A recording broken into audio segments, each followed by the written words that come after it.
Το Λένινγκραντ ήταν ένας από τους κύριους στόχους της γερμανικής εισβολής Σοβιετικής Ένωσης τον Ιούνιο του 1941. Η πόλη είχε τόσο βιομηχανική όσο και συμβολική σημασία, καθώς εκεί βρίσκονταν η βάση του Σοβιετικού Βαλτικού στόλου, αλλά και σημαντικό κομμάτι της βιομηχανίας που σύμβαλε στην παραγωγή όπλων και αποτελούσε σύμβολο της Σοβιετικής Επανάστασης. Η κατάκτηση της πόλης θα είχε μεγάλη επίδραση στο ηθικό των Σοβιετικών, οι οποίοι είχαν αποδυναμωθεί από την επιτυχημένη γερμανική επίθεση. Ο ηγέτης της Σοβιετικής Ένωσης, Ιωσήφ Στάλιν, συνειδητοποιώντας την στρατηγική και συμβολική σημασία της πόλης, ανέφερε πως δεν έπρεπε να πέσει στα χέρια των Γερμανών. Η κατάληψη του Λένινγκραντ ήταν ο κύριος στόχος της Βόρειας Ομάδας Στρατιών υπό την ηγεσία του στρατάρχη Βίλχελμ Ρίτερ Βον Λεπ, αποτελούμενη από την 18η Στρατιά, την 4η Μεραρχία Πάντσερ και την 16η Στρατιά. Μέχρι και τις 10 Ιουλίου, οι Γερμανοί κατάφεραν να διώξουν τους Σοβιετικούς από τις Βαλτικές πολιτείες. Οι Σοβιετικοί δεν μπόρεσαν να σταματήσουν τη γερμανική προέλαστη έστω και για λίγο και αναγκάζονταν συνεχώς να οπισθοχωρούν σε καινούργιες αμυντικές θέσεις προκειμένου να προστατέψουν το Λένινγκραντ. Καθώς η 18η Στρατιά κατευθυνόταν προς το Λένινγκραντ, η 4η Μεραρχία Πάντσερ επιχείρησε στην περιοχή μέχρι τη λίμνη Λαντόγκα με στόχο να απομονώσει την πόλη από την υπόλοιπη επικράτεια. Στις 30 Αυγούστου οι Γερμανοί έφτασαν στο ποταμό Νέβα και στις 8 Σεπτεμβρίου κατάφεραν να φτάσουν και στη λίμνη Λαντόγκα, αποκόπτοντας την πόλη από την ξηρά. Από αυτό το σημείο η πολιορκία θα άρχιζε. Οι φινλανδικές δυνάμεις, σύμμαχοι των Γερμανών, επιτέθηκαν από βόρεια του Λένινγκραντ και είχαν προσχωρήσει έως τον ισθμό της Καρελίας.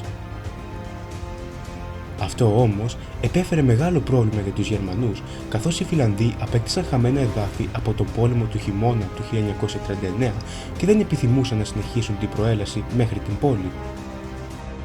Οι συνεχείς βομβαρδισμοί από το πυροβολικό και οι εναέριες επιδρομές ήταν καθημερινές κατά τη διάρκεια των πρώτων μηνών της πολιορκίας. Εξαιτίας της κατάστασης αυτής, ο σοβιετικός αξιωματικός του βορειοδυτικού μετώπου Κλίμεντ Γεφρέμοβιτς Βοροσίλοφ αντεκαταστήθηκε από τον στρατηγό Γεώργι Κωνσταντίνοβιτς Ζούκοφ. Ο Γεώργι Ζούκοφ γρήγορα οργάνωσε την άμυνα του Λένινγκραντ. Ο άμαχος πληθυσμός συμμετείχε άμεσα στην οχύρωση της πόλης. Το Λένινγκραντ ήταν πλέον βαριά οχυρωμένο, με σειρματοπλέγματα, οχυρά και χαρακόμματα να το περιβάλλουν. Την άμυνα της πόλης υποστηρίζουν επίσης και αντιαεροπορικά όπλα, πλοία του Βαλτικού στόλου και άρματα μάχης, τα οποία κατασκευάζονταν κατά τη διάρκεια της πολιορκίας και εντάσσονταν σε υπηρεσία.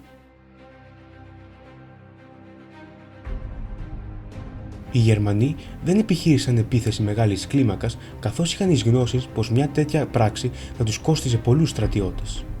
Έτσι, στις 7 Οκτωβρίου 1941, ο Χίτλερ διέταξε τις γερμανικές δυνάμεις να συνεχίσουν την πολιορκία, ώστε οι Σοβιετικοί αντιστασιακοί να λιμοκτονήσουν μέχρι τέλους.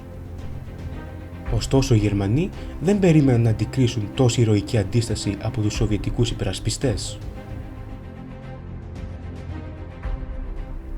Η ζωή για τους πολίτες του Λένινγκραντ είχε γίνει ένα καθημερινό μαρτύριο, αφού υπήρχε μεγάλη έλλειψη σε τρόφιμα, θέρμανση, φάρμακα, νερό και ενέργεια. Ο ερχομός όμως του χειμώνα έδωσε στους Σοβιετικούς ένα προνόμιο. Προκάλεσε τη λίμνη Λαντόγκα να παγώσει, πράγμα που τους επέτρεψε να δημιουργήσουν πέρασμα για να μπορέσουν να προμηθεύονται πολεμοφόδια και άλλα αναγκαία για την πόλη. Ο δρόμος αυτός χαρακτηρίστηκε ως ο δρόμος της ζωής και εκτός από τη χρήση του ως μέσον εφοδιασμού, χρησιμοποιήθηκε και για την ασφαλή εκένωση πολιτών από το Λένινγκραντ. Η διάσχιση του παγωμένου αυτού δρόμου συνοδευόταν συνέχεια με μεγάλο ρίσκο, καθώς ήταν ένας συνεχόμενος στόχος της γερμανικής Luftwaffe. Η ημερήσια μερίδα που αναλογούσε στους άμαχους μειώθηκε σε 125 γραμμάρια ψωμιού, τίποτε περισσότερο από ένα παχύ κομμάτι. Υπήρξαν και μέρες που ούτε αυτό τους δίνονταν.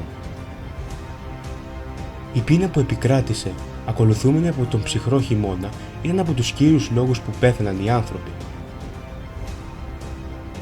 Οι πολίτες δούλευαν μέσα στο χειμώνα σε αυτοσχέδια εργοστάσια οπλισμού χωρίς στέγες, κατασκευάζοντας όπλα και διάφορους εξοπλισμούς, αναγκαία για την υπεράσπιση της πόλης. Οι αρχές του Λένινγκραντ, παρά το οδυνηρά που περνούσε η πόλη, προσπαθούσαν να κρατάνε το ηθικό των πολιτών και των στρατιωτών όσο γίνεται πιο υψηλά και να διατηρούν τη τάξη. Πολλές ήταν οι προσπάθειες που καταβλήθηκαν από τους Σοβιετικούς για να σπάσουν την πολιορκία. Η πρώτη προσπάθεια πραγματοποιήθηκε το καλοκαίρι του 1942, όταν οι Σοβιετικές δυνάμεις από τα Ανατολικά επιτέθηκαν στους Γερμανούς, προκειμένου να συνδεθούν με τους αντιστασιακούς του Λένινγκραντ. Εν τω μεταξύ, εκείνη την περίοδο οι Γερμανοί ετοιμάζονταν για επίθεση με στόχο την κατάληψη της πόλης. Σε αυτό το σημείο έπρεπε να δώσουν παράταση στα σχέδιά τους, αλλά κατάφεραν να αντικρούσουν τη Σοβιετική επίθεση. Στις 12 Ιανουαρίου 1943, οι Σοβιετικοί διεξήγαν επίθεση μεγάλης κλίμακας εναντίον γερμανικών θέσεων στη νότια όχθη της λίμνης Λαντόγκα με επιτυχία. Μέσα σε μια εβδομάδα βαριάς ανταλλαγής πυρών, οι Σοβιετικοί κατάφεραν να καταστρέψουν οι γερμανικές αμυντικές θέσεις και να δημιουργήσουν δρόμο διαξειράς, ενισχύοντας τον ανεφοδιασμό της πόλης.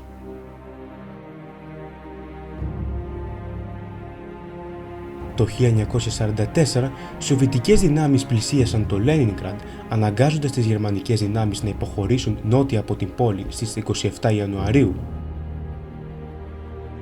Η πολιορκία είχε τελειώσει. Η πολιορκία του Λένινγκραντ των 872 ημερών από τις 8 Σεπτεμβρίου 1941 έως 27 Ιανουαρίου 1944 κόστισε περίπου τον θάνατο 1.000.000 Σοβιετικών ζώων. Οι περισσότερες απώλειες οφείλονταν τόσο στον συνεχή βομβαρδισμό των Γερμανών όσο και στην αδίστακτη πείνα που μαστίγωνε τους Σοβιετικούς για 3 περίπου χρόνια. Η Σοβιετική κυβέρνηση απένιμε το παράσιμο τάγμα του Λένιν στο λαό του Λένινγκραντ το 1945, δίνοντας φόρο τιμής στην αντοχή τους κατά την εξουθενωτική γερμανική πολιορκία.